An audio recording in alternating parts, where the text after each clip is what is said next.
seu povo, as perseguições que a gente tem sofrido, a crueldade que até muitas pessoas têm sofrido por alguém que não conhece Deus.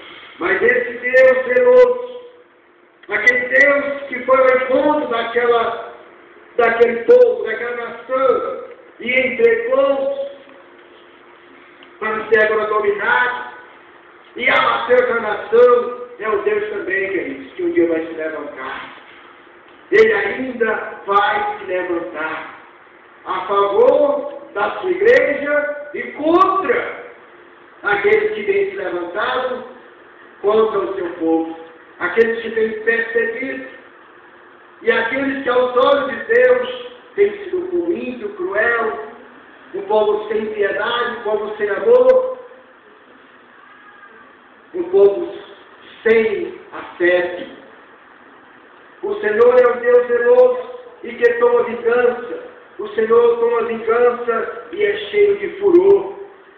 Isso aqui a Bíblia está dizendo que é a qualidade de Deus. E Deus é imutável, irmãos. Deus é imutável.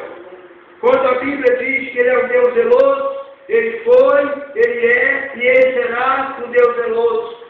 Quando a Bíblia diz que Ele fica com raiva, né?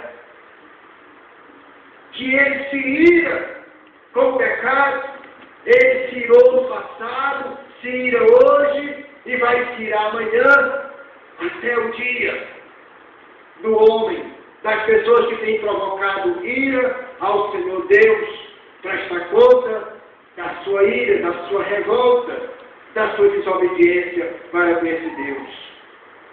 Ele é um Deus cheio de furor. O Senhor toma vingança contra os seus adversários e guarda a ira contra os seus inimigos.